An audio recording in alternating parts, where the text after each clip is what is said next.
Antes de empezar la sesión y dar la palabra al moderador, quiero contarles algo. Esta sesión, que es especial porque tenemos a un panel muy distinguido de ponentes, cuenta con un moderador de excepción. Y es excepcional porque profesionalmente lo es, pero además porque es mi amigo y porque ha aceptado uno de los marrones más grandes que le puede decir a alguien uno, que fue hace 15 minutos, le dije, te toca moderar una mesa. Él es ingeniero informático, él es profesor de la Universidad de Las Palmas, vino aquí a ayudarme y le he dicho que la mejor manera de ayudarme es estar ahí sentado en esta historia, porque el moderador originalmente previsto pues no ha venido. Con lo cual le hemos pedido a doctor Jacques Bulchan que haga la moderación de esta mesa. Con lo cual quiero públicamente agradecerle su disponibilidad inmediata y sobre todo el que haya aceptado el reto de tener como contertulios a este enorme panel de grandes personalidades del mundo de la ciencia. Espero que disfruten esta tarde de la sesión con que nos van a obsequiar nuestros distinguidos invitados. Jacques. Muchas gracias, José Ramón. Más que José Ramón me lo agradezca a mí, para mí es un placer y un honor moderar esta mesa y más aún con los invitados que tenemos. Disculparán que en algún momento yo no soy una persona, ya lo ha dicho José Ramón, mi ámbito es más la tecnología y las organizaciones, pero quizás disculparán que en algún momento no sea un gran conocedor de la energía, pero también es verdad que intentaremos que la mesa se centre o trate de responder a muchas de las cuestiones que acerca de las energías renovables tenemos todos en la cabeza como usuarios de las mismas. Y desde luego no creo que vamos a encontrar, o creo que sería muy difícil encontrar un panel donde haya más conocimiento y más inteligencia para ayudarnos a resolver o a comprender estos problemas, ¿no? En ese sentido me gustaría empezar por hacer una primera ronda rápida en la cual me gustaría pues, que cada uno de los participantes en esta mesa nos expusiera cuál cree que es a su juicio, según su punto de vista, el estado actual de la cuestión en materia de energías renovables, ¿no? ¿Dónde creen que estamos y cómo ven ellos los próximos 3, 5 años en este sector? Y bueno, a partir de ahí ya podremos entrar en el contenido propiamente de la mesa basado en esas primeras reflexiones.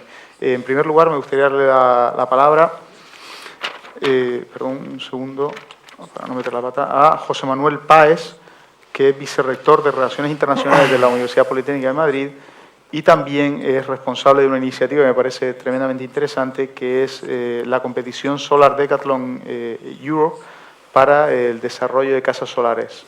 José Manuel. Bueno, muchas gracias. Yo primero quería, sobre todo, agradecer a José Ramón por este magnífico evento. Me parece formidable lo que ha conseguido montar aquí, yo sé, en muy poco tiempo. Y, por supuesto, agradecer también al patrocinador principal del Grupo Negocio que estemos todos hoy aquí compartiendo con vosotros. Yo querría, si me lo permiten, derivar un poco, quizás, evadir de momento un poco la pregunta y hacer quizás una manifestación sobre que una nueva economía es posible basada en otro tipo de energías. Y me gustaría plantear unos principios que empiezan a desarrollarse, que empiezan a conocerse por el mundo, que es el Código Verde. Y el Código Verde fundamentalmente atenta o enuncia 3 principios. El primer principio es el principio de la conservación, que dice que tenemos que minimizar los desperdicios de cualquier tipo, de que la Tierra es un lugar de todos y todo lo que consumamos tiene que ir obligatoriamente a la Tierra. No lo podemos mandar a la Luna, es decir, se queda en nuestra propia casa, y que, por supuesto, que los recursos energéticos no renovables son finitos y, por tanto, en algún momento se acabarán. Entonces, el principio de la conservación es importante tenerlo en la cabeza. Después, el segundo punto es el del consumo y el de la eficiencia energética. Tenemos que tener conciencia de que hay que consumir menos en todo, menos en lo que son recursos naturales y recursos de todo tipo.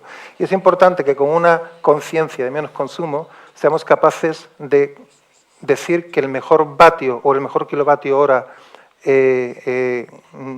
utilizado es el no gastado. Entonces, tener una conciencia importante, proactiva, hacia un consumo menor. Y, por supuesto, utilizar la energía cuando sea necesaria. Y también, ya por último, tratar de utilizar las energías limpias, las energías que la Tierra nos da, las energías renovables, que día a día el sol, gracias al sol, aparecen en nuestro contexto, bien sea el viento, bien sean las mareas, bien sean las corrientes, bien sea la vegetación, bien sea todo aquello que el sol es capaz de regenerar día a día. pues utilizar este tipo de energías y ser capaces con el tiempo de poder quemar menos tipo de combustible con el fin de que los recursos necesarios para tener una vida agradable, una vida desarrollada en un mundo más justo sea posible. Yo soy un fiel defensor y un fiel promotor de desarrollar aún más en un futuro, si es posible, el uso y el consumo de las energías renovables. Después tendré otra oportunidad. Perfecto, muchas gracias, José Manuel. Nuestro segundo participante se llama Sheldon Glashow y bueno, creo que para las personas que están en el ámbito de la energía es más que conocido. Por lo tanto, sin mayor presentación, me gustaría saber cuál es su opinión sobre qué podemos esperar de las energías renovables en los próximos años y cuál es su visión sobre esta cuestión, ¿no? Your opinion on this? Bueno, hay varias cosas que se me ocurre decir a este público. En primer lugar, creo que uno de los problemas al hablar de energías alternativas o renovables ante el público americano es la falta de formación del público americano, y eso puede ser cierto en otros lugares. Cuando celebramos debates ante el público nos damos cuenta de que la gente no entiende la diferencia entre la energía y lo que llamamos en inglés el poder, power. Hemos dicho que hay mucho agua en la Luna y enseguida la prensa americana dijo: ¡qué maravilla! Nos va a proporcionar una fuente de energía que nos permitirá ir a Marte. Entonces tuvimos que decir: pues miren, no, señores, el agua no es una fuente de energía, y así sucesivamente. Una indicación más del aspecto formativo es la dificultad con las cifras. Nuestro presidente Obama, y conste que le apoyo totalmente, recientemente fue a Florida para anunciar la construcción de la planta fotovoltaica más grande de Estados Unidos. Y eso es maravilloso. Era en Arcadia, Florida. La más grande en Estados Unidos tiene 25 megawatts. Pues si quisiéramos sustituir 10% de nuestras necesidades de energía por medios fotovoltaicos, necesitaríamos unas cifras astronómicas. 25 no es nada, es como 5 gotas en un cubo de 5 galones. Cada galón es 4 litros y pico. Y no más, no es gran cosa. Nuestro tercer invitado es Jerome Friedman. Yo personalmente tengo una anécdota del año pasado en el campus de excelencia con el señor Friedman, que es una anécdota a la que he referido bastantes veces durante el año que llevamos desde aquel campus de excelencia en Las Palmas, ¿no? Y es que en una de las ocasiones acabé desayunando en una mesa con él y, bueno, tuvimos una conversación en la cual incluso yo acabé explicando algunas cuestiones sobre cómo funcionaba la desalinización en Gran Canaria, lo cual, pues, sin duda alguna es un atrevimiento por mi parte, que no soy un experto, pero creo que simplemente, a mí me gusta usar esa anécdota porque lo que demuestra es gran parte de lo que es el concepto del campus de excelencia, es decir, un lugar en el cual uno tiene la posibilidad de hablar con las mentes más privilegiadas de nuestro tiempo, de tú a tú y sin ningún tipo de problema y sin ningún tipo de barrera, ¿no? Yo creo que ese es precisamente el concepto del campus de excelencia, poner el conocimiento a disposición de todo el mundo y para que cualquiera lo pueda utilizar de la forma más oportuna, ¿no? Por lo tanto, mi especial admiración y reverencia hacia el señor Friedman y, bueno, me gustaría darle la palabra para ver cuál es su opinión y su punto de vista sobre el tema que nos trae hoy aquí.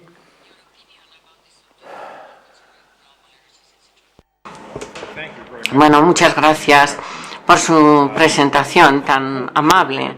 El tema del clima y los cambios climáticos, la verdad es que nos perturba mucho, porque yo creo que ya se ha iniciado el incendio y no estamos llamando a los bomberos, y eso es parte del problema. Hay un gran sentido de urgencia. Cuando la gente habla de intentar llegar a un acuerdo, en Copenhague se están refiriendo a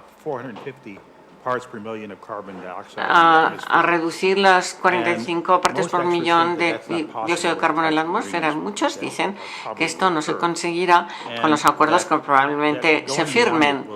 Y la verdad es que ir más allá causaría efectos desastrosos. Ha habido argumentos, ha habido debates sobre la validez científica del calentamiento global y sus causas. Y, por supuesto, la ciencia necesita una cierta medida de duda, pero no debemos olvidar que cuando se alcanza cierto nivel de certidumbre, pues, ¿qué vamos a hacer? Hay un ratio de 10-1 en este caso. Es decir, a favor de que es el hombre el que está induciendo ese calentamiento global y que tenemos que hacer algo. Entonces, siendo así, ¿podemos ignorarlo? La respuesta es que no. Por lo tanto, tenemos que hacer algo. Y el primer orador ha hablado de distintas cosas que podemos hacer.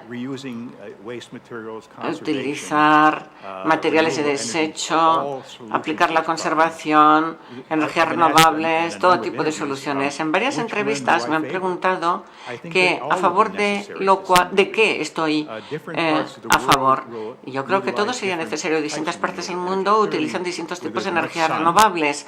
Evidentemente, donde hay más sol, pues energía fotovoltaica y también instalaciones de energía solar.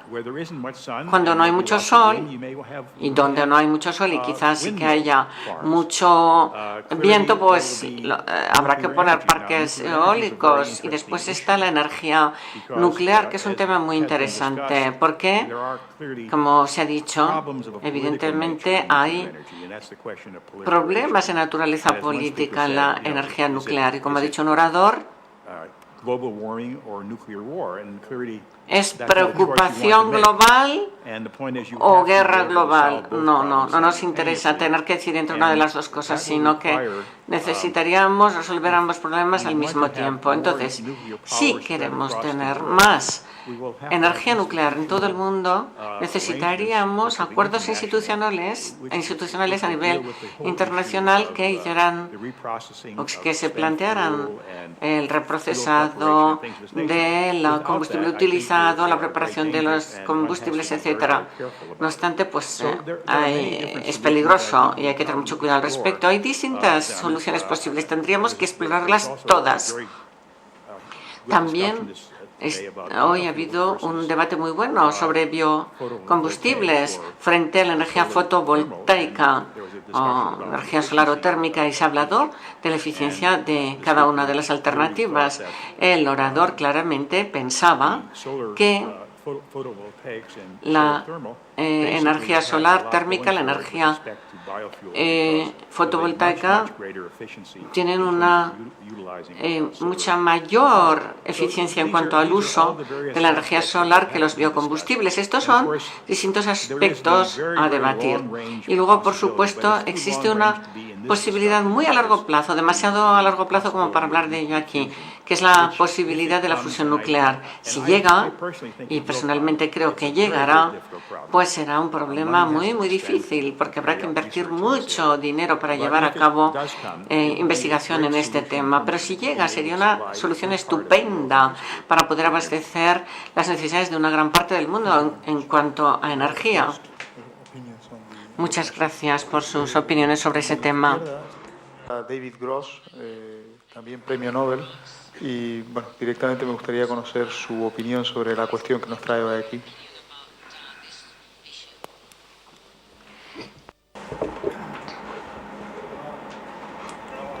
Bueno, creo que me veo condenado, como todos nosotros, a repetir cosas que ya han dicho mis sabios colegas. Pero voy a organizar un poco las cosas. He intentado dividir el problema en 4 temas, o sea, en 4 subtemas. En primer lugar, lo que Steve Chu, un colega físico que ahora es secretario de Energía, lo que él llama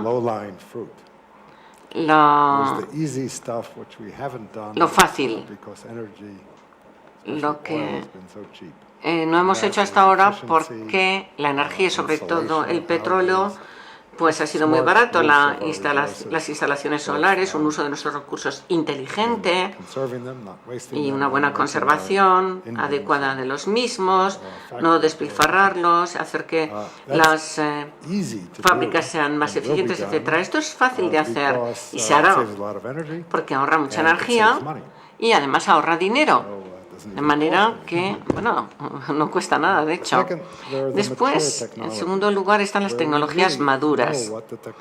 Ya conocemos bien realmente esas tecnologías porque se han desarrollado a lo largo de los años y han tenido mucho éxito, y el problema de la explotación de estas energías son más bien económicos y políticos. Y entre las tecnologías maduras, creo que todos estaremos de acuerdo que está la energía nuclear, entre ellas, que es muy verde, muy segura, más segura que casi todas las demás formas de energía, según el registro, pues más segura que cualquier otra forma de tecnología energética, pero enseguida se puede hablar de obstáculos porque, bueno, aunque ese tipo de tecnología se conoce muy bien y además pues resuelve el problema de las energías sostenibles, de sustituir los combustibles fósiles y reducir las emisiones de CO2. El problema es económico más bien. La gente no quiere hacer inversiones ante problemas políticos, por ejemplo, la oposición a la energía nuclear. Y el problema es la proliferación nuclear con que se confunde. De hecho, no queremos encontrarnos con el verdadero peligro de que se utilice todo el material nuclear que se ha reunido en forma compacta para producir bombas y matar a la gente. Y hay 10 o 20.000 armas nucleares cuyo verdadero objetivo es causar mucho daño. Tenemos que suprimirlas y los peligros de proliferación de armas nucleares, y entonces a lo mejor la gente se posicionará a favor de las plantas nucleares, que son muy seguras, sobre todo las más modernas, y que podrían desempeñar rápidamente un papel importante. Después están las nuevas tecnologías. En tercer lugar, tenemos que reconocer que verdaderamente no conocemos la forma adecuada de estas tecnologías, de la energía solar, y cómo se irá haciendo cada vez más importante. Desde luego a largo plazo así será, pero todavía no sabemos cómo. Y lo mismo podemos decir de las biosoluciones, biocombustibles u otros productos u organismos de ingeniería biológica que podrían ayudarnos a tratar el problema del CO2 o crear energía. Está el peligro de intentar resolver problemas graves con las tecnologías existentes, que eso es como hablar del futuro de la informática y decidir que lo que necesitamos es algo que no se necesitaba. O sea, es como haber dicho antes de que existía el ordenador que se necesitaban cosas, software, por ejemplo, cuando no existían los ordenadores. Bueno, la verdad es que se puede también comprimir la energía.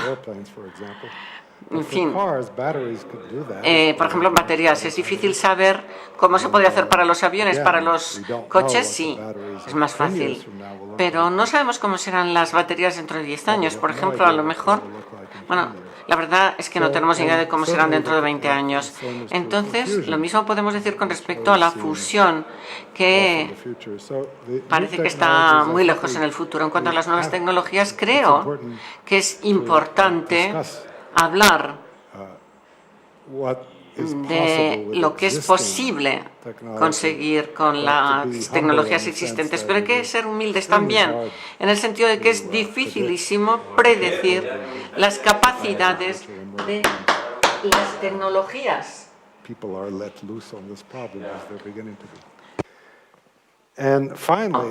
Y finalmente, lo siento, he tenido una interrupción. Después tenemos un cuarto tema, el del consumo, porque al final todo esto será inútil si sigue aumentando la curva como de la confusión como ha ocurrido en los últimos 100 años.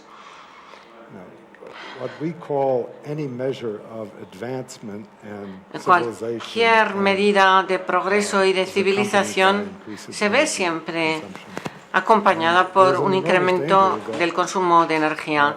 Hay un tremendo peligro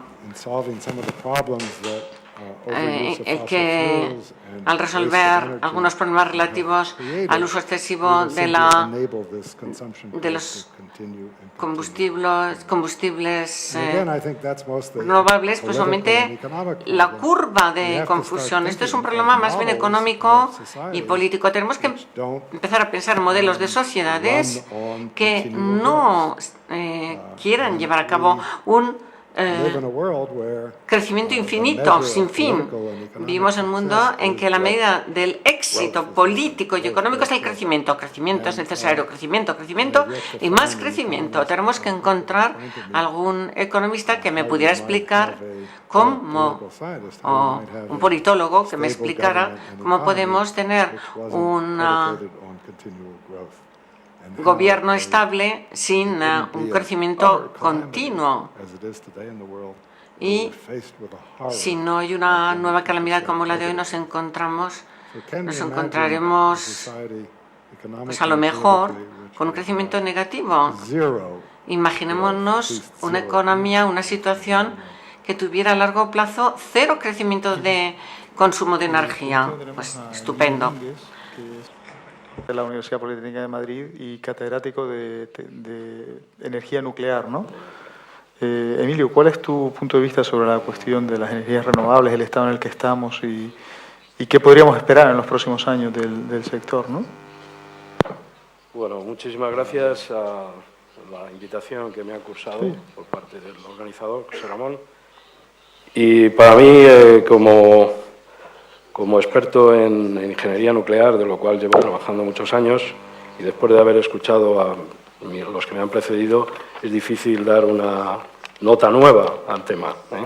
A mí sí me gustaría comentar que, aunque yo vengo del mundo nuclear, llevo enseñando muchos años, también es verdad que soy director de cursos relacionados, bueno, un máster más bien, de generación de energía eléctrica, y creo que tengo una visión bastante amplia de lo que contribuyen todas las energías, tanto las que proceden del mundo de los combustibles fósiles como desde el punto de vista de las energías renovables que contribuyen de alguna manera a la producción de energía eléctrica. Yo en este sentido tengo que decir que tendríamos que ver el panorama desde dos puntos de vista. Uno de ellos, cuál es lo que contribuyen las energías renovables a los países desarrollados, y otro, lo que pueden llegar a contribuir los países en vía de desarrollo. Tenemos que pensar de que el 20% de la energía que consumimos en el mundo, el 80%, perdón, de la energía que consumimos en el mundo, solamente lo utilizan el 20% de la población mundial. Lo cual quiere decir que hay un porcentaje muy alto de países que todavía no han tenido un acceso a la energía en general y a la energía eléctrica en particular, y por tanto hay ahí un reto importante para lo que son las energías renovables, entre las cuales también se puede considerar, y por tanto lo meto así también, la energía nuclear. Antes se ha comentado un tema que creo que también es muy importante, y yo lo tenía destacado aquí y no lo quiero tampoco pasar por alto. Creo que es muy importante que la gente joven tenga una educación cada vez más importante desde el punto de vista de lo que significa consumo energético, energía y lo que es la tecnología para utilizar las energías del tipo que sea. Puesto que en este momento cualquier energía que se está utilizando para producir energía eléctrica tiene previstos una serie de desarrollos innovadores para no solamente las energías, llamémosle limpias, como son las energías renovables, la energía nuclear también, y las energías que utilizan combustibles fósiles. Creo que en ese aspecto hay un reto muy importante en esas enseñanzas hacia la gente joven, no la gente que accede directamente a la universidad, sino la gente joven, y eso puede cambiar en los próximos, digamos, 15 o 20 años bastante la mentalidad desde el punto de vista de lo que significa el ahorro, la eficiencia energética y el consumo, en algunos casos, innecesarios. Por otro lado, evidentemente, como he dicho, es muy diferente la utilización o el concepto en países desarrollados o en vías de desarrollo. Creo que es muy importante que las energías renovables, se está hablando cada vez más de la adaptación de las energías renovables a lo que se llaman las redes inteligentes. Este es un reto importante en el cual ya en la Unión Europea hay una serie de directivas, hay una plataforma de redes inteligentes y eso supone más o menos, para que nos hagamos una idea, significa más o menos una network, significa una red, un Google, de alguna forma, de cara a la utilización de las energías renovables en las redes inteligentes. ¿Por qué es este motivo? Fundamentalmente porque cuando se habla de sostenibilidad energética, uno de los aspectos que normalmente se barajan desde un punto de vista genérico es el tema de la garantía de suministro y la estabilidad de la red.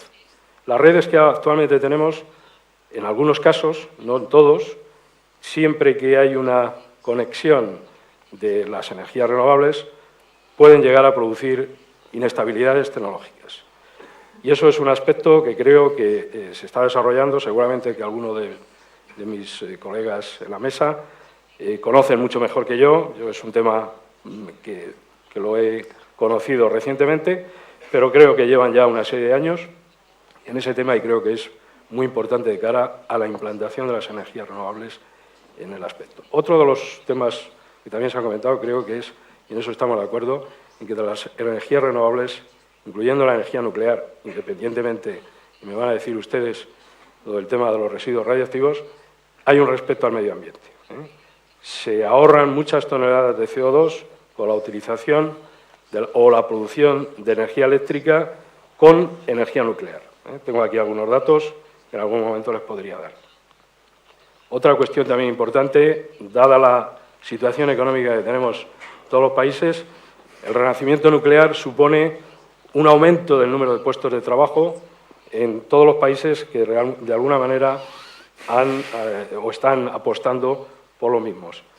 Y luego, finalmente, para decirlo de alguna manera, a pesar de las dificultades que ha tenido la energía nuclear en los, digamos, 20 últimos años, como consecuencia del comienzo de los aspectos de la proliferación nuclear y la utilización de combustibles, teniendo en cuenta que los combustibles que se utilizan en las centrales no sirven para producir armamento nuclear, pero sí cualquier otro tipo de tecnología al margen, no han dejado de innovar. Y, de hecho, en este momento hay centrales funcionando, en construcción, que son de nueva generación y en los próximos 20 años se van a ir introduciendo algunas otras que están en desarrollo. Sin obviar, por supuesto, el tema de la fusión nuclear, que todavía, desde un punto de vista de producción de energía, pues todavía tiene que mostrar algunas cosas, a pesar de que yo llevo trabajando muchos años en tema de fusión nuclear, pero hay muchos avances, y los avances muchas veces no son lineales, sino que son exponenciales. Y nada más. Gracias, Emilio. Bueno, finalizada esta primera ronda, me gustaría que fuéramos, digamos que ya a partir de ahora intervenga cualquiera que lo considere oportuno. Por favor. Sí, yo quería también poner algún punto más de información, de alguna forma suscitado por la falta de educación y la falta de conocimiento de la sociedad en general y del interés de la sociedad en general. Cuando hablamos de energía es importante reconocer que, grosso modo, la matriz de consumo mundial de energía es un tercio el transporte, un tercio el sector industrial, un tercio el sector terciario, es decir, las casas, las viviendas, las oficinas. Porcentaje arriba, porcentaje abajo. Y hay que también diferenciar que el transporte es algo dinámico, el transporte son vehículos que se mueven. y la energía que consume un medio de transporte, un avión, un coche, un tren, es diferente de la que consume una planta industrial o una casa o una oficina. Y por lo tanto, el tipo de combustible de fuente energética que tiene que tener un sector industrial, un sector terciario y un sector del automóvil o de movilidad es distinto. En el sector de la movilidad, quitando los trenes eléctricos que van con las catenarias y con el suministro eléctrico, pues la densidad energética que tiene que tener esa fuente de energía tiene que ser alta, tiene que tener una densidad energética importante porque tiene que ir dentro del móvil. Y como tiene que ir dentro del automóvil, no podemos pensar que puede llevar cualquier fuente de energía. Y hoy en día son los combustibles líquidos los que, para las aplicaciones de automóviles y de aviones, son los que tienen más densidad energética. Y por lo tanto, los combustibles líquidos es algo que hoy por hoy no podemos evitarlo hasta que las baterías de un futuro, que probablemente el límite teórico está en que alcanzarán un 30avo de la densidad energética que tienen los combustibles sólidos, lo alcancen. Y por tanto, será muy difícil que en un plazo corto podamos tener automóviles que puedan eléctricos, aunque digamos una inversión importante en el desarrollo de nuevos coches, de nuevas baterías, de eliminación de peso, de nuevos materiales, para que el peso que tiene que desarrollar el automóvil sea menor y para que las baterías tengan que tener menor peso con una autonomía razonable. Por lo tanto, yo pondría en un lado el consumo en el transporte del consumo en los elementos estáticos que son las industrias, que son el sector terciario. La producción mundial de energía fundamentalmente es por combustibles de carbón, de petróleo, de gas, algo de hidroeléctrico, algo de eólico y muy poco de solar. Pero en el sector terciario, que es el que me quiero concentrar, en el terciario, al ser casas, al ser oficinas, al tener expuestas grandes superficies a la insolación en determinadas zonas, en determinadas regiones del mundo, es importante la cantidad o la potencial cantidad de energía que se puede captar bien en solar térmica, bien en solar fotovoltaica. Esa energía utilizada localmente y esa energía utilizada en un nuevo tipo de vivienda, en un nuevo tipo de diseño, con una concepción distinta, una concepción bioclimática adaptada al entorno, con nuevos materiales, con elementos pasivos que hacen que se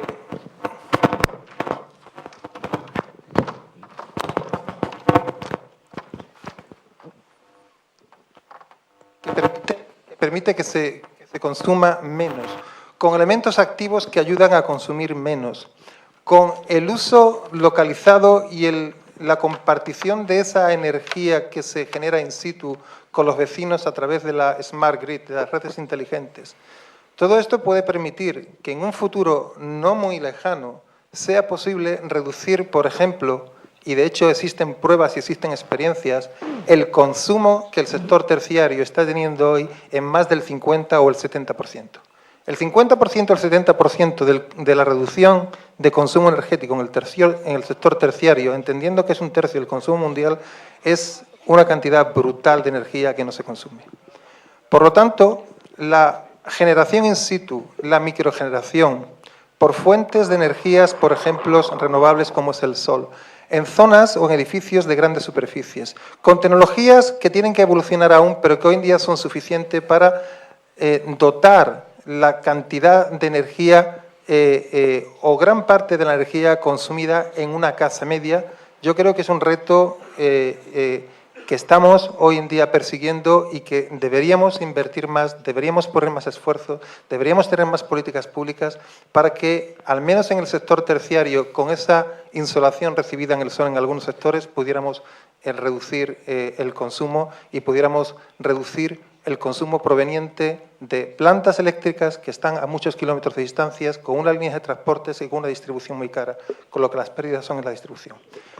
Tenemos que apostar por la microgeneración en el sector terciario y, por supuesto, el uso de energía renovable, en este caso el solar, con la cogeneración de solar térmica y solar fotovoltaica, es un elemento a considerar de manera ya muy real en el futuro próximo, no en el futuro medio. Y también quisiera hacer otra aportación de otra energía renovable. Las energías renovables en general son intermitentes, porque no existe viento cuando queremos y no existe sol cuando queremos, existe cuando existe. Entonces tenemos que tener elementos que captan energía, como son molinos, como son placas solares, como son concentradores de calor, que son capaces de generar, y por supuesto tenemos que tener la particularidad de almacenar esa energía.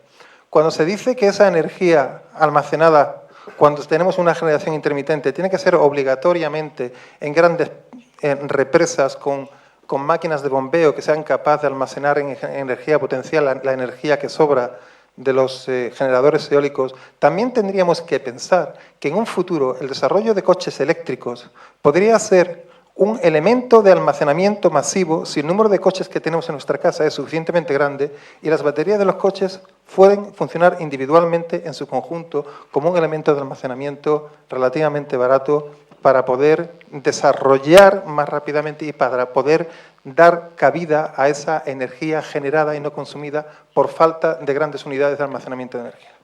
Bueno, creo que he contado muchas cosas bastante interconectadas, pero sí me gustaría que dejáramos la idea de que tenemos en el mundo consumidores de energía que se mueven, es decir, la fuente de energía tiene que estar dentro, y tenemos en el mundo elementos consumidores de energía como son las casas, las oficinas, los teatros, las plantas industriales, que son estáticas, que pueden recibir un suministro de energía diferenciado al que tiene que ser obligatoriamente el almacenamiento de un combustible líquido en un tanque. It's different from fuel, from liquid fuel. It's different from the reservoir. Would you like to elaborate on this? Would you like to comment on this? Sí, realmente yo había pedido volver a hablar, en parte porque, y es cierto, yo había pedido volver a hacer uso de la palabra, en parte porque mi constatación inicial había sido muy breve, pero nuestro grupo ha cometido dos errores, uno de omisión y el otro de comisión, y quiero comentar sobre estos dos errores. La omisión, la energía eólica, usted lo ha mencionado, pero nosotros, el viento, la energía eólica, pero nosotros estamos en España ahora y España es uno de los líderes en la producción de energía eólica y turbinas eólicas. Lo sé por mi propia experiencia en Lanzarote, en las Islas Canarias. Y por otra parte, España, Alemania y Dinamarca, por ejemplo, producen un 20% de su energía a partir de la energía eólica. Y el profesor que estuvo aquí esta mañana es conocido en este campo por la introducción del concepto y él ha mencionado el problema del dióxido de carbono como demasiado importante para una solución única.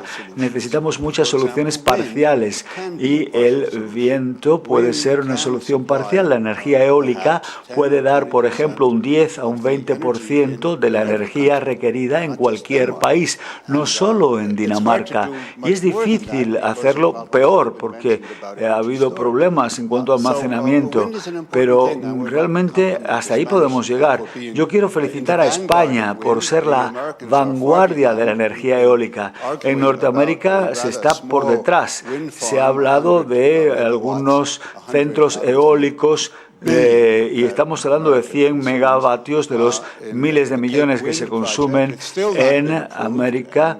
El Cape Wind Project todavía no se ha construido, es solo un proyecto, pero España nos lleva a la delantera. Fue ese el error de omisión. El error de comisión ahora es que hay varios oradores que han estado hablando sobre las maravillas de los coches eléctricos. Si tuviésemos mejores baterías, se ha dicho, e incluso mucho mejores baterías, podríamos tener coches eléctricos para resolver el problema, pero eso no resuelve el problema.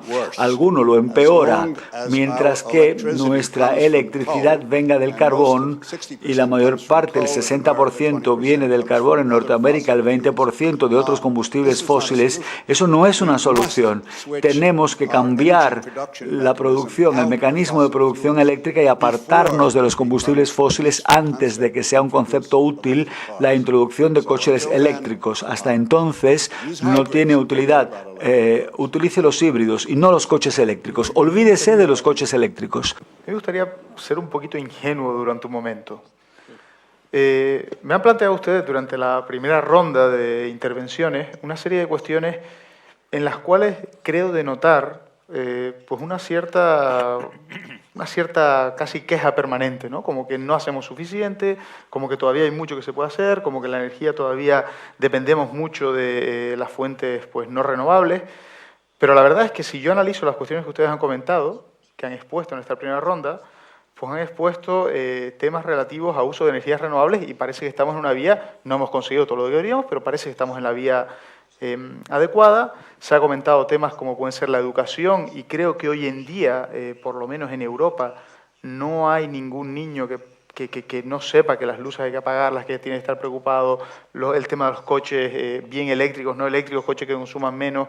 En España, pues casi se reduce muchísimo el impuesto de inmatriculación a coches que consumen menos y que emiten menos CO2 a la atmósfera. Hay una reunión en Copenhague que posiblemente no dé todas las soluciones, pero todos hemos oído hablar del protocolo de Kioto, es decir, que es un tema que está en la calle y está ahí. Nos preocupa la energía.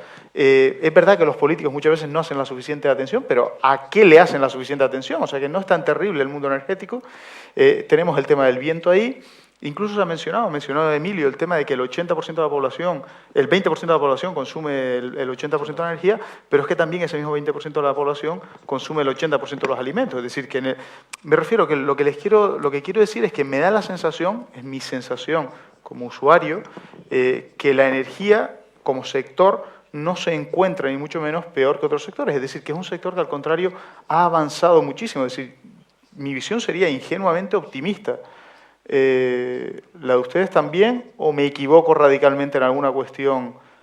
Porque si realmente todos los gobiernos hay un tema de cambio climático, hay una preocupación real, hay unas inversiones muy fuertes en el sector, que las hay proyectos en todos lados, es decir, ojalá le prestáramos la misma atención que la energía a otros sectores. Entonces, ¿podemos ser moderadamente optimistas o debemos seguir siendo ligeramente pesimistas? Emilio. Sí, simplemente dos anécdotas. Una de hace prácticamente 20 años, sí, más o menos, calculo yo, sí, más de 15 años. Durante una de mis estancias en Estados Unidos, en la Universidad de Gainesville, la Universidad de Florida, pues durante 3 o 4 meses, en el mes de junio, julio, agosto, pues el grado de humedad allí puede llegar a ser el 80%, el 90%. Y yo tenía una casa y en el primer recibo de la luz, de la electricidad, la empresa eléctrica me tiró de las orejas. Me dijo, haga usted el favor de revisar todos sus aparatos porque ha sido usted el que más ha consumido del county.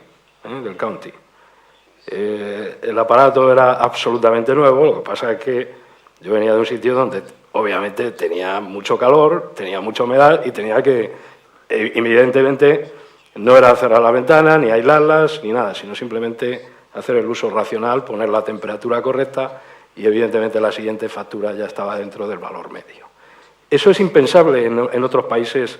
Yo he hablado con cantidad de colegas del mundo y una empresa eléctrica lo único que necesita es ganar dinero, eso está claro. Pero que haga ese tipo de recomendaciones hace más de 15 años, pues realmente era impensable. Ahora, generalmente, hay muchas indicaciones por parte de las empresas eléctricas, ha habido una serie de inversiones por parte de las empresas eléctricas, por lo menos las españolas, en el tema de la energía eólica, algo de energía solar se está empezando cada vez más, sobre todo la térmica. Entonces yo, por supuesto que soy optimista, soy optimista. Y por otro lado también soy optimista en otro dato recientemente de hoy, de otra reunión que he estado. En el caso de España, el transporte ferrocarril, en unos años va a ser completamente eléctrico. Todos los sistemas de desplazamiento de personas a través del AVE, los trenes de alta velocidad, para que se traduzcan correctamente a nuestros invitados,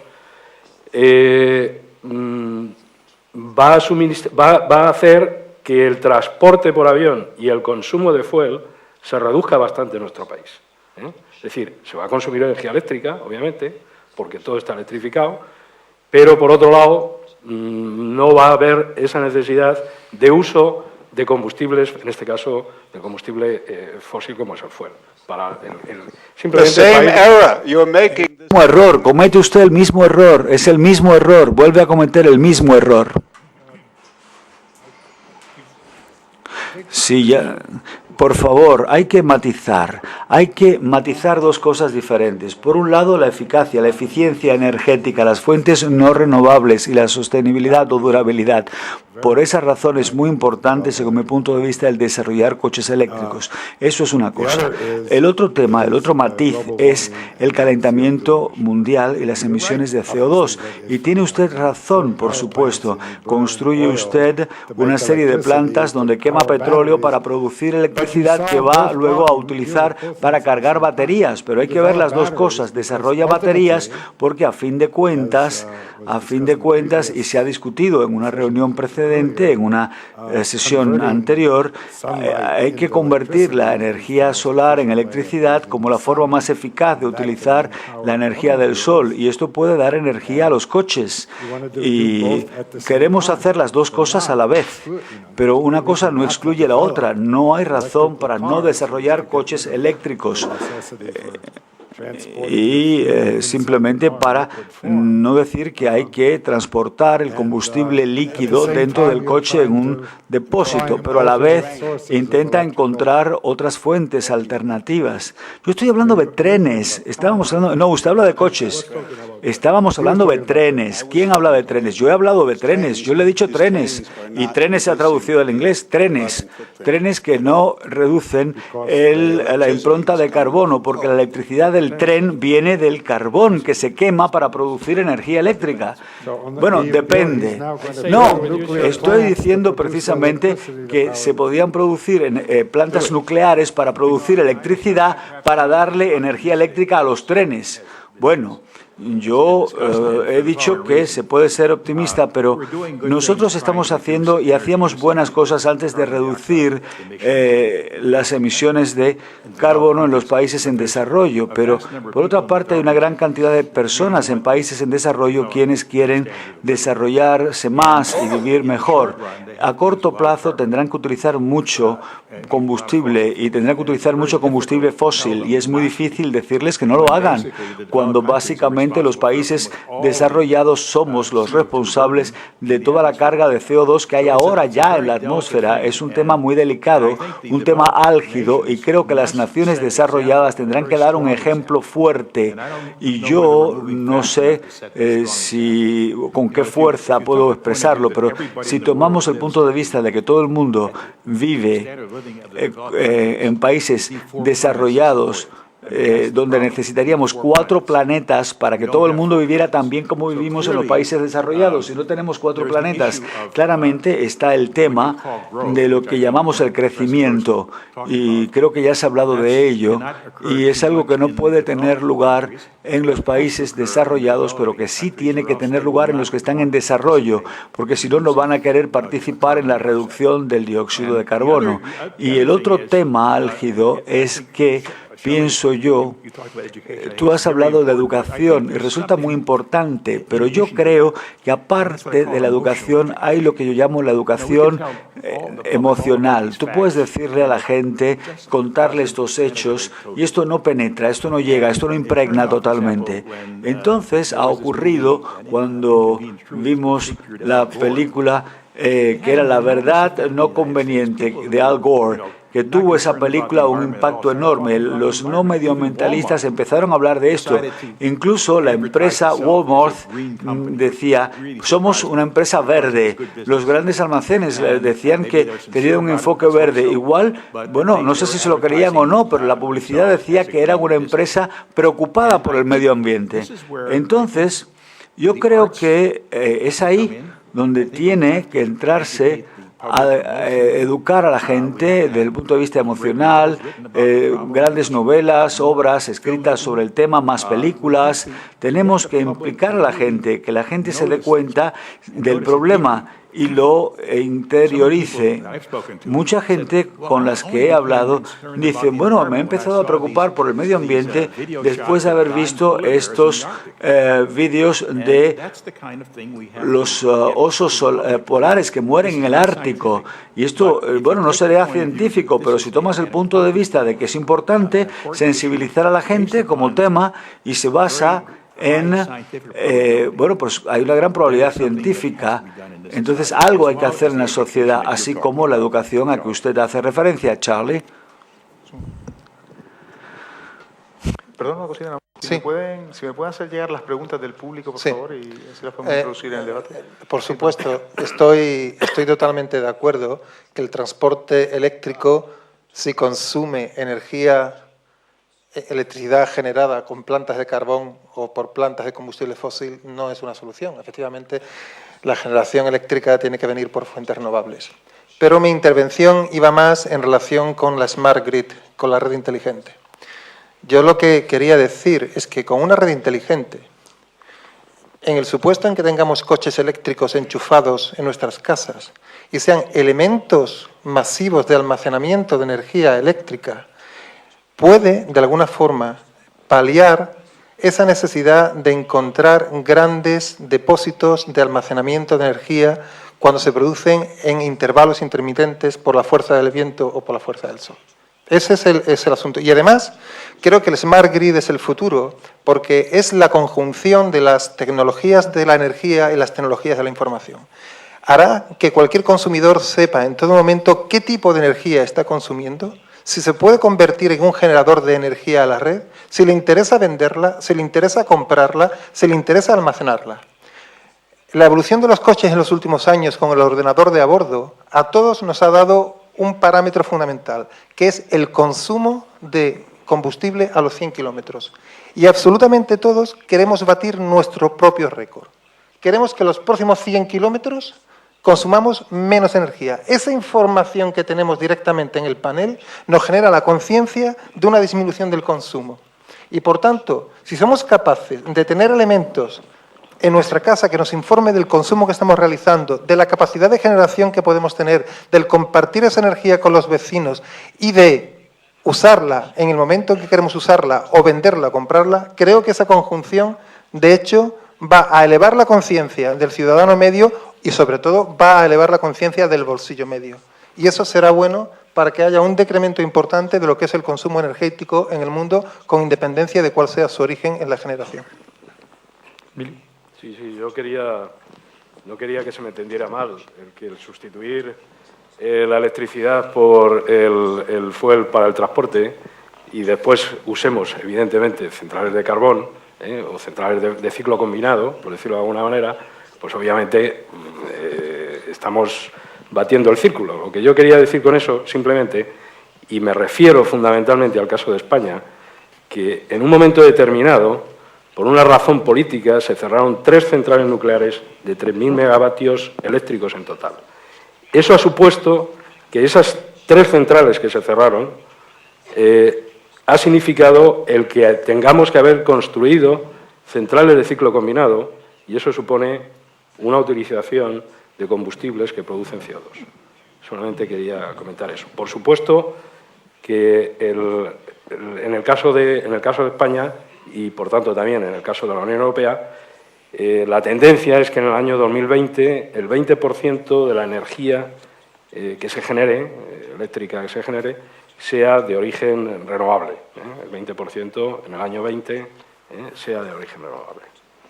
O sea, eso es lo que queríamos. Muy bien. Bueno, hay un tema que queríamos introducir porque tenemos varios participantes que son expertos en energía nuclear y en las preguntas que nos han llegado al público, bastantes de las preguntas vienen sobre el tema de la energía nuclear, con lo cual les leo globalmente. Bueno, quizás una de las cuestiones que plantean del público, desde luego, es el tema de ¿no? Hasta qué punto son seguras, hasta qué punto son fiables. Luego también es una de las preguntas directamente dirigida a Emilio, bueno, yo creo que en general, es si la energía nuclear podría ser una fuente para los países en vías de desarrollo.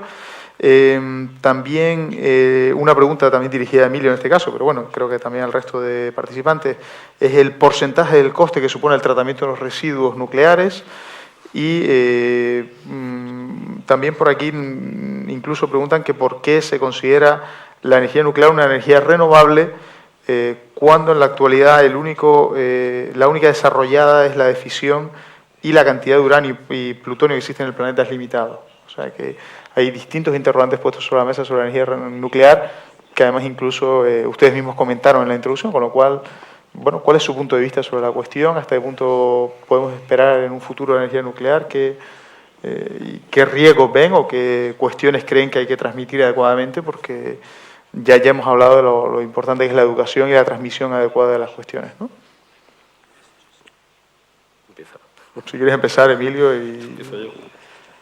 Bueno, yo he cogido una de las últimas, que es el tema de los residuos radiactivos. ¿Cuál es el porcentaje del coste total del kilovatio hora producido? Si nos atenemos concretamente al Plan Nacional de Residuos Radiactivos, en el caso de España, eso supone entre aproximadamente un 13% del coste del kilovatio hora eléctrico producido con las centrales nucleares. Eso se imputa en la parte correspondiente de la tarifa eléctrica y está imputado y pasa directamente a la Empresa Nacional de Residuos Radiactivos. Pero es un porcentaje relativamente bajo, si lo comparamos con el porcentaje de inversión de la central, que es bastante más alta. La otra pregunta, no me acuerdo. Bueno, preguntaban en el caso directamente, las que iban dirigidas a ti, la otra, una era el tema de, si podía ser una fuente para los países en vías de desarrollo, ¿no? Si podía... Bueno, hay que tener en cuenta que las centrales que en este momento se están construyendo son centrales de producción de energía eléctrica masiva, es decir, estamos hablando de centrales del orden de unos 1.400 megavatios eléctricos. Por supuesto, para un país en vías de desarrollo, donde el consumo de energía eléctrica es limitado, este tipo de centrales en principio no serviría.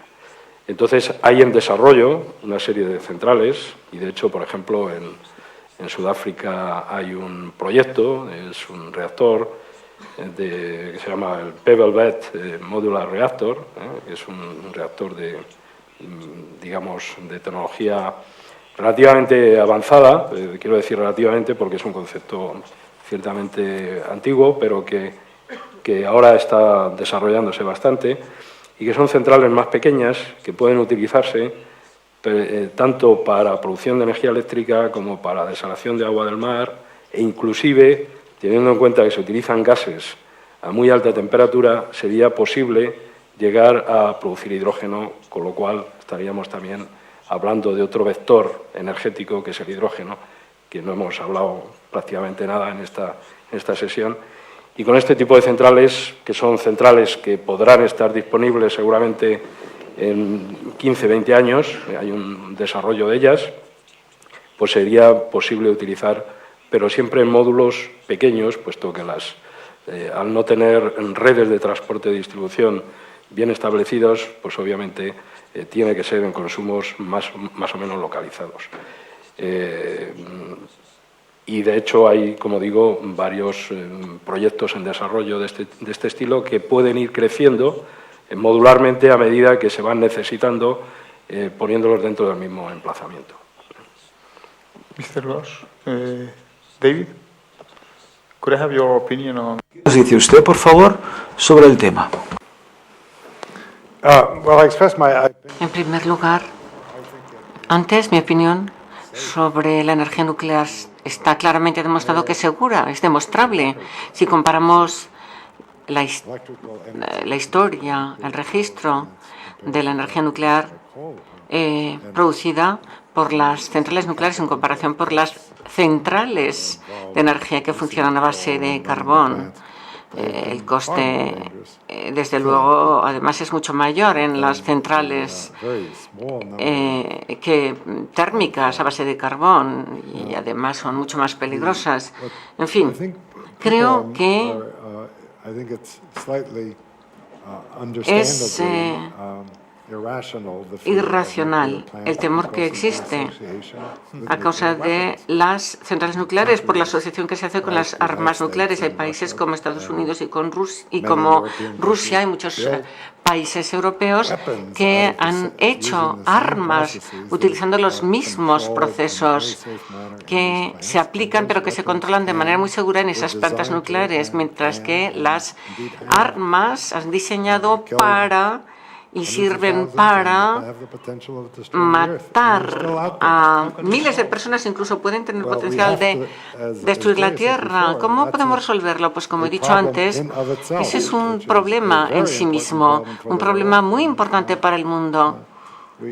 Y seguimos ante el peligro de extinción. Hay muchas personas en este público que son demasiado jóvenes para recordar el verdadero temor al uso de armas nucleares, no las centrales nucleares, que son muy seguras, sino que la gente apretara un botón y unas cuantas horas más tarde, ¡plaf!, que todo explotara, por así decirlo. Sigue existiendo ese temor.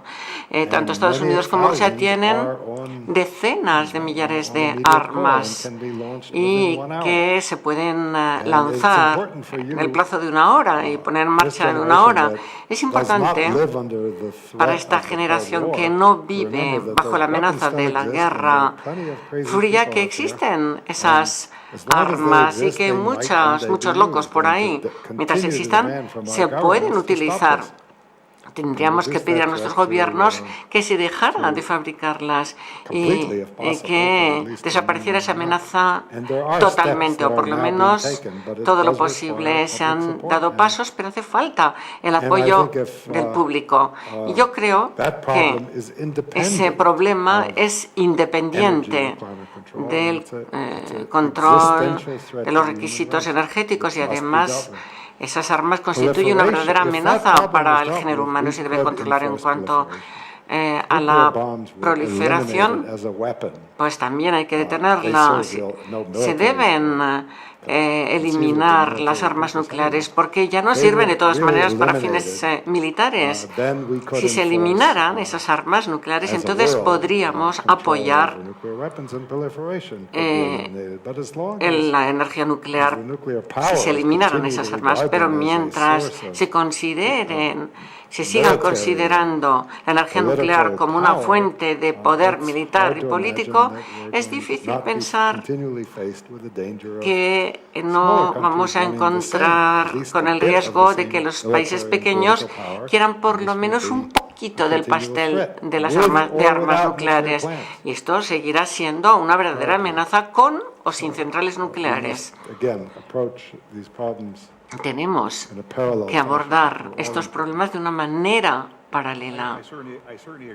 Estoy totalmente de acuerdo con esto y en particular en que sin acuerdos políticos no se puede hacer nada verdaderamente. Por desgracia, el librarnos de las armas nucleares es algo dificilísimo. Lleva muchísimo tiempo a negociar tratados y luego hay países, incluso democracias, que tienen muchas dificultades para ratificar esos tratados. Entonces yo creo que sí, tiene que suceder, pero muy poco a poco, muy lentamente. Pero como es urgente disminuir las emisiones de dióxido de carbono, mientras tanto, ¿qué hacemos con las plantas nucleares? Y ese es el tema. Entonces, quizás lo que hay que hacer es que los países que firman los acuerdos de no proliferación y que permitan las inspecciones de Naciones Unidas se deberían animar a esos países a que, si lo desean, pues que animen a construir plantas nucleares, mientras que los países que no firmen esos acuerdos de no proliferación de armas nucleares, pues que se les prohíba hacer centrales nucleares, energía nuclear, aunque es una situación muy difícil. Y los países con armas nucleares deberían comprometerse seriamente a librarse de esas armas, porque los países pequeños dicen, pues no, es justo. Ustedes, los países grandes, tienen armas nucleares porque nosotros no. Y la verdad es que tienen mucha razón. De hecho, esto requiere, aunque no se vaya a conseguir inmediatamente, que se eliminen las armas nucleares. Por lo menos hay que trabajar seriamente hacia ese objetivo y que sea claro que lo estamos haciendo ante el resto del mundo. Y así, sin armas nucleares, se podrían construir centrales nucleares que son tan seguras en todo el mundo. Quisiera hacer un breve comentario sobre los residuos nucleares que se han mencionado. Yo enseño un curso sobre la energía, os voy a enseñar en primavera sobre energía y el medio ambiente. Y voy a llevar a un grupo, a la clase de 18 estudiantes, a ver una central nuclear, lo cual va a ser muy educativo para los estudiantes. Pero también les llevaré a una sala muy grande en donde se mantienen los residuos de las últimas décadas de energía nuclear. Luego, a lo mejor, les lleve a una planta de coignición que produce unos residuos muy peligrosos con uranio y muchísimos materiales tóxicos. ¿Se mantiene en una pequeña cámara o sala? No. Son cantidades enormes de residuos tóxicos que además se eliminan de una manera pues muy descuidada y no de una manera particularmente segura. Esto era un pequeño comentario sobre ese tema. Sí, es importante.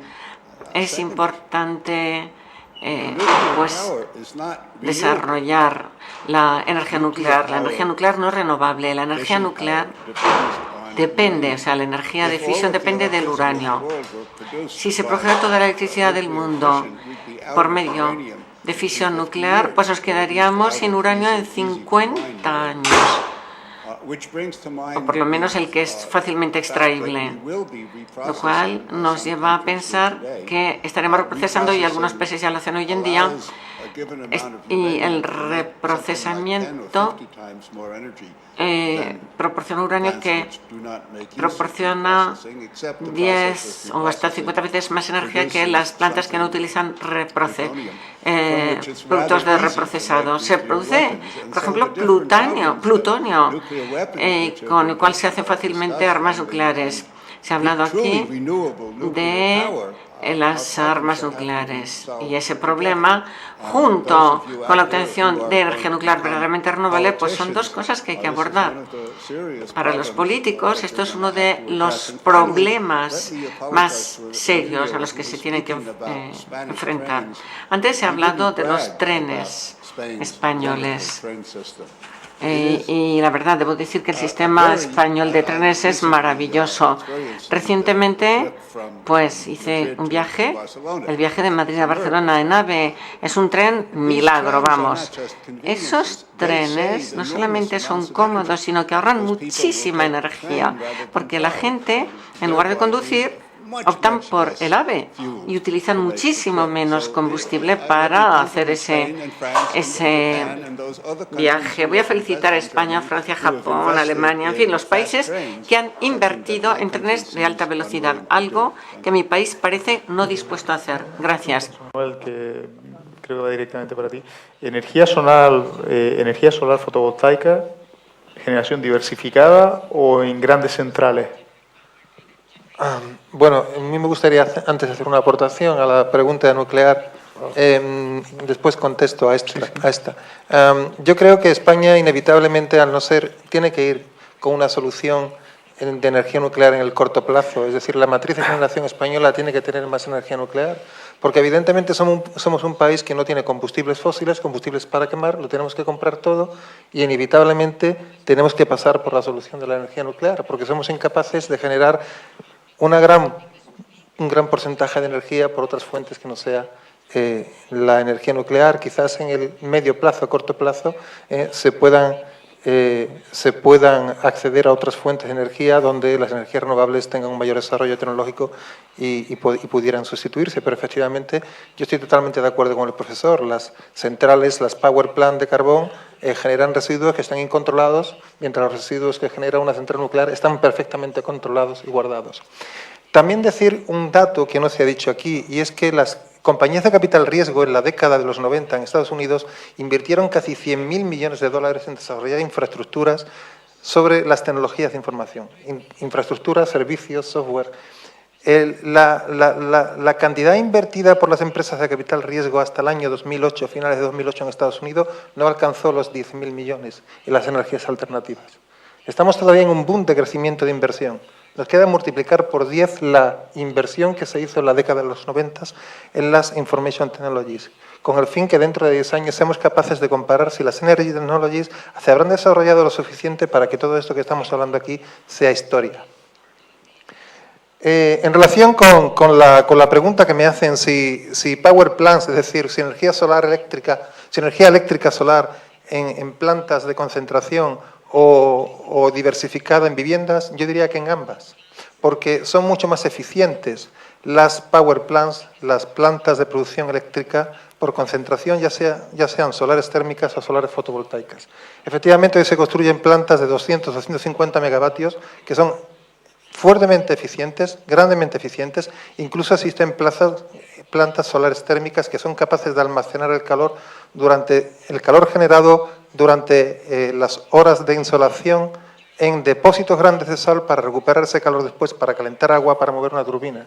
Realmente las plantas de generación eléctrica por insolación, es decir, guiadas por el sol, ya bien con producción directa eléctrica o con producción térmica para generar después eléctrica, son necesarias al mismo tiempo que el uso de las placas solares térmicas y las placas solares fotovoltaicas en la arquitectura, en lo que es el sector terciario. De hecho, hay ya tecnología donde tenemos placas solares que no son negras, son de diferentes colores, con una pérdida de eficiencia de un 1 o un 2%, son elementos arquitectónicos que los arquitectos pueden incorporar como elemento bonito, elemento de buen gusto dentro de la arquitectura de cualquier vivienda o de cualquier oficina.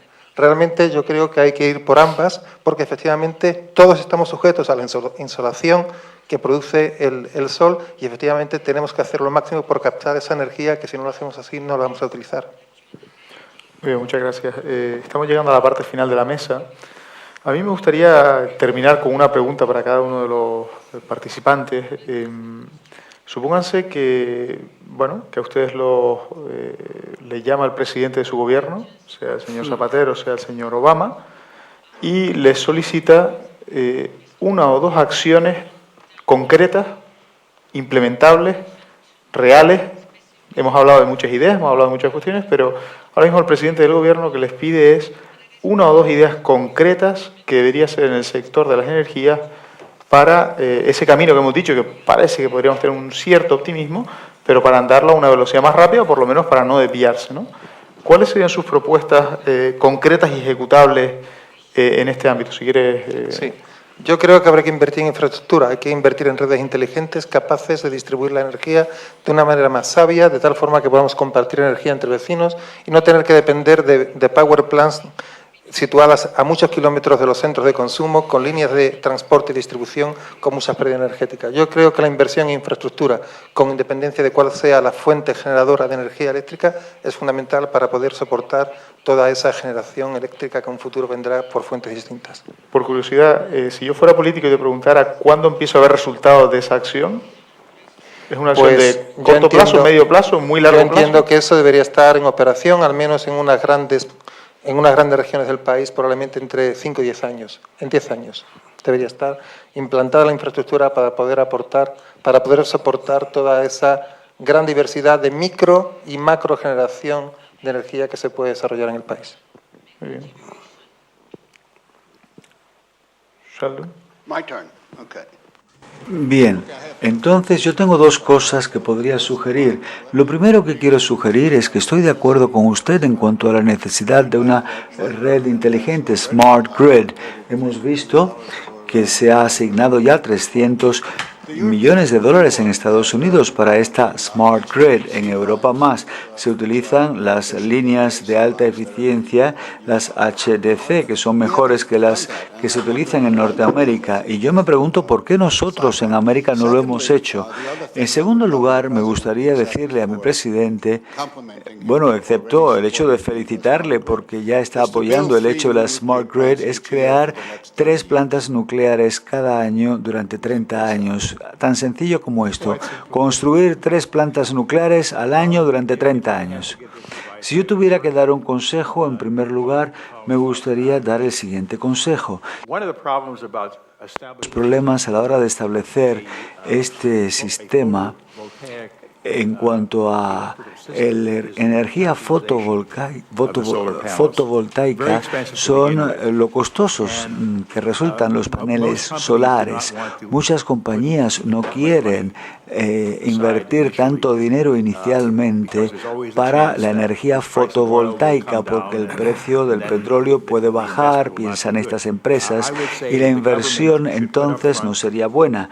El gobierno deberá dar dinero para poner capital para estas inversiones en energía fotovoltaica, las smart grids también, las redes inteligentes y también lo que sería la construcción de paneles solares que puedan empezar a producir y reducir el precio aumentando el volumen.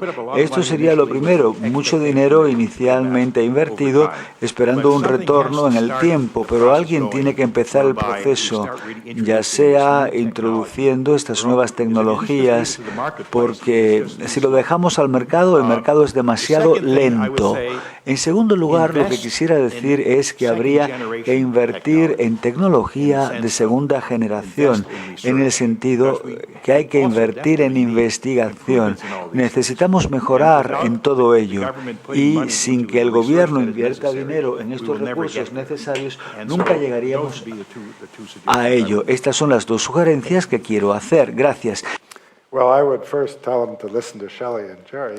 Muy interesante lo expresado por mis amigos y realmente vemos de esta forma que quedan unas horas y debo decir que no hay que derrochar energía peleando en Afganistán. Eso diría yo, que es un derroche energético. Y por otra parte, hablando más en serio, a mí me gustaría apoyar la excelente ministra de Energía en su esfuerzo para empezar esfuerzos de investigación muy importantes. Me refiero a esto, que hay que investigar más, invertir más en investigación, ¿de acuerdo? Entonces, en la investigación aplicada me refiero, no es fácil la ciencia aplicada, es más difícil incluso que la ciencia básica. La razón es que las ciencias básicas tienen un problema que plantea la propia naturaleza y los problemas reales y realmente cuando se hacen descubrimientos sabemos el problema que tenemos que resolver, pero la ciencia aplicada enfoca problemas que plantea la sociedad. La sociedad es mucho más compleja que la física básica, por poner un ejemplo. Entonces no es fácil a menudo el hacer ciencias aplicadas.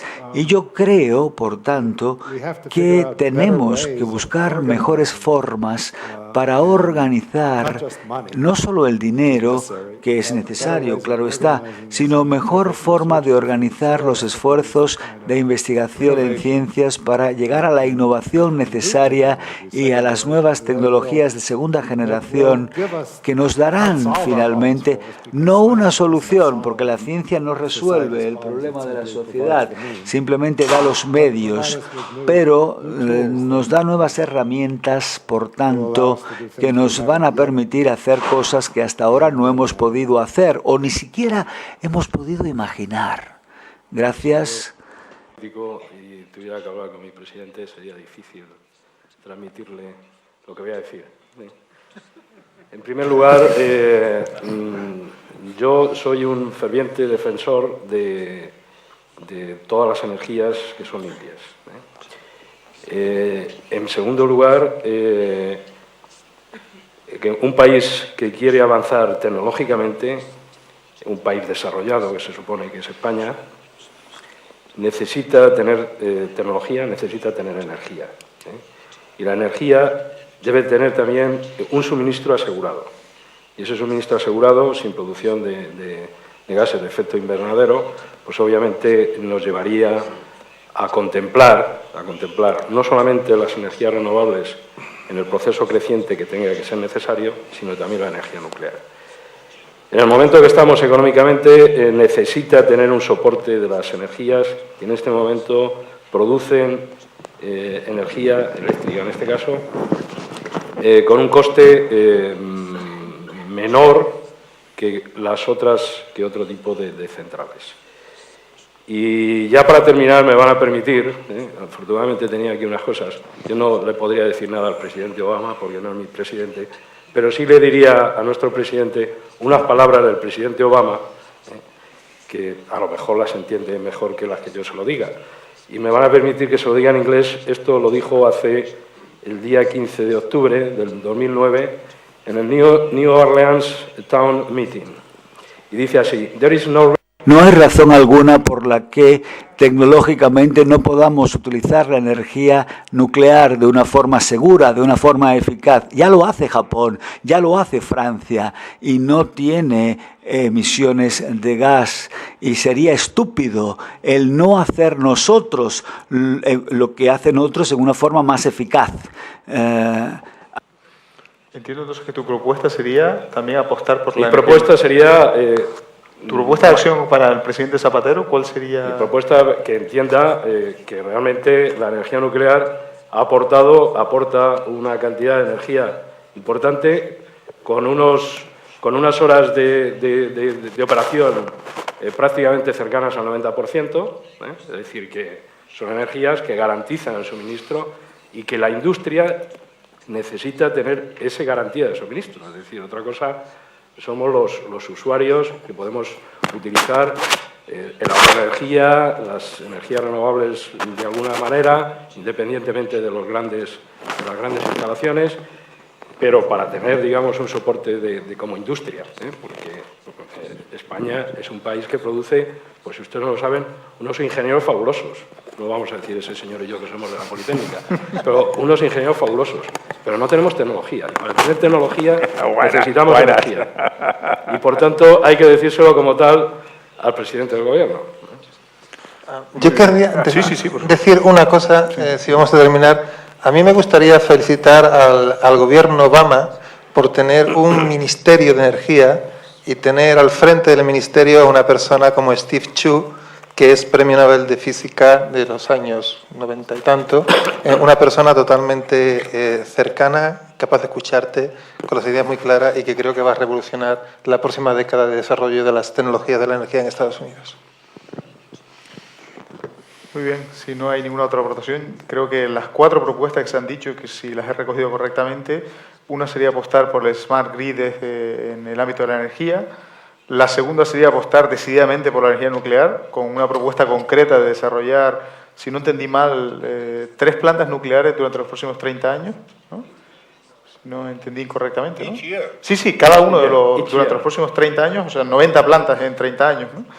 El señor Friedman nos hizo una propuesta que creo que es más entendible en el ámbito europeo, que es la de dotar un fondo público para entrar en lugares en los cuales las empresas, debido al alto riesgo, pues quizás tienen más dificultades para entrar en un momento concreto. Es un modelo que quizás en Estados Unidos se ve menos, pero en Europa creo que estamos muy habituados a que el sector público ahí siempre haga esa primera participación, con lo cual para nosotros no nos extraña demasiado.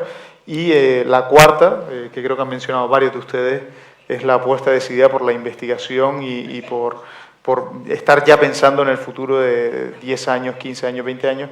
Quizás esa sea a veces más compleja de transmitir a un político, ¿no? Que pues pensar en muy largo plazo. Pero bueno, creo que hay propuestas a más corto plazo y a más largo plazo, con lo cual podemos tener un espectro amplio. Muy bien, no sé si hay alguna otra cuestión a comentar o si no, damos por concluida la mesa. Muchas gracias por su asistencia y muchas gracias a nuestros asistentes. Thank you.